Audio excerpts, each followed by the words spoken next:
आपने देखा ही होगा कि शादियों में लोग बड़े सुंदर सुंदर नकली गहने पहने रहते हैं जिनमें कि सोने या चांदी की परत चढ़ी हुई होती है। बाजारों में सोने, चांदी और तांबे की परत चढ़ी हुई मूर्तियां और सजावट के सामान खूब मिलते हैं और इस एक धातु के ऊपर दूसरे धातु की परत चढ़ाने की प्रक्रिया को ही प्लेटिंग कहते हैं। देखिए मेरे पास जो यह प्लेट है, जब मैं इसे खरोचती हूँ तो यह चमकीली परत निकल जाती है। इसके नीचे कोई अन्य धातु है, जबकि तांबे की तो सिर्फ एक पतली परत होती है और इस परत को भी हमने प्लेटिंग की प्रक्रिया से ही चढ़ाया है। प्लेटिंग दो तरह की होती है, एक तो साधारण प्लेटिंग जिसमें कि हम ज़्यादा रिएक्टिव मेटल को कम रिएक्टिव मेटल के सॉल्ट सॉल्यूशन में डालते हैं, तो ज़्यादा रिएक्टिव मेटल कम रिएक्टिव मेटल को सॉल्ट सॉल्यूशन से विस्थापित कर देता है और कम रिएक्टिव मेटल के परमाणु ज़्यादा रिएक्टिव मेटल के ऊपर आकर चिपक जाते हैं और इस तरह ज़्यादा रिएक्टिव मेटल के ऊपर कम रिएक्टिव मेटल की एक परत बन जाती है।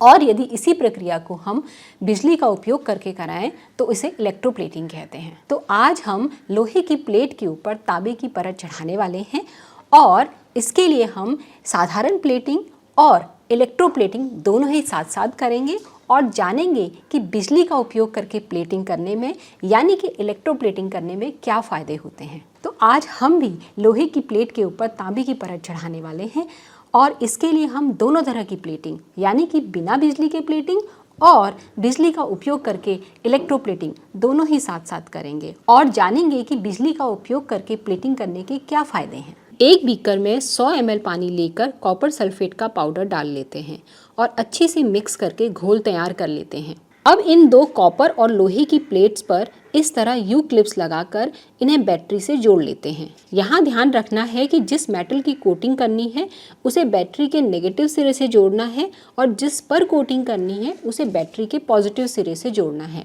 पहली पेट्री डिश में लोहे की प्लेट और दूसरी पेट्री डिश में बैटरी से जुड़े कॉपर और लोहे की प्लेट को रख देते हैं। अब कॉपर सल्फेट सॉल्यूशन को दोनों पेट्री डिश में एक ही समय में डाल देते हैं। अभी हम कुछ प्लेटिंग होते हुए देख पा रहे हैं। पहली पेट्री डिश में बिजली के बिना ही लोहे की प्लेट के ऊपर कॉपर की परत चढ़ जाती है।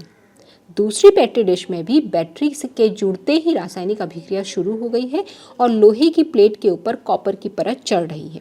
जैसे ही इलेक्ट्रोप्लेटिंग वाली पेट्री डिश में प्लेटिंग पूरी हुई दिखाई देती है तो दोनों पेट्री डिश से प्लेट्स को बाहर निकाल लेते हैं। दोनों लोहे की प्लेट्स को देखकर पता चलता है कि इलेक्ट्रोप्लेटिंग की गई प्लेट साधारण प्लेटिंग की तुलना में एक समान रूप से कॉपर से ढक गई है। इससे हम यह निष्कर्ष निकाल सकते हैं कि इलेक्ट्रोप्लेटिंग में प्लेटिंग की प्रक्रिया तेज हो रही है। अब जानते हैं कि लोहे की प्लेट के ऊपर कॉपर यानी तांबे की परत क्यों चढ़ जाती है। कॉपर सल्फेट 3 पदार्थों से मिलकर बना है, कॉपर, सल्फर और ऑक्सीजन। सल्फर का एक एटम और ऑक्सीजन के 4 एटम मिलकर सल्फेट बनाते हैं और सल्फर और ऑक्सीजन के इस रूप को सल्फेट कहते हैं। इस तरह कॉपर सल्फेट कॉपर और सल्फेट से मिलकर बना है। जब कॉपर सल्फेट को पानी में घोलते हैं तो कॉपर आयन और सल्फेट आयन अलग अलग हो जाते हैं। लोहा कॉपर से ज़्यादा रिएक्टिव है, इसीलिए लोहे के एटम कॉपर सल्फेट के सॉल्यूशन में से कॉपर आयन को विस्थापित कर देते हैं और लोहे के आयन्स खुद सॉल्यूशन में आ जाते हैं और कॉपर के एटम जाकर लोहे की प्लेट के ऊपर जमा हो जाते हैं और इस तरह लोहे के ऊपर कॉपर की परत जम जाती है। और जब हम बैटरी से लोहे और कॉपर की प्लेट को जोड़ते हैं तो घोल पर बिजली प्रवाहित होने लगती है और यहाँ पर भी लोहे के एटम सॉल्यूशन में से कॉपर आयन्स को विस्थापित कर देते हैं और कॉपर के एटम्स जाकर लोहे की प्लेट के ऊपर जमा हो जाते हैं और इस तरह लोहे के ऊपर कॉपर की परत जम जाती है और इस तरह लोहे के ऊपर कॉपर की परत चढ़ जाती है और यहाँ पर बैटरी का उपयोग करने से विस्थापन की अभिक्रिया तेज हो जाती है। घोल में से कॉपर का विस्थापन होने से इस घोल में कॉपर की कमी होने लगती है और घोल में इस कॉपर की कमी को पूरा करने के लिए बिजली के द्वारा कॉपर प्लेट से कॉपर के आयन टूटकर घोल में आने लगते हैं, यानी कि कॉपर के आयन कॉपर प्लेट से घोल में घुलते जाते हैं और यह प्रक्रिया चलती रहती है।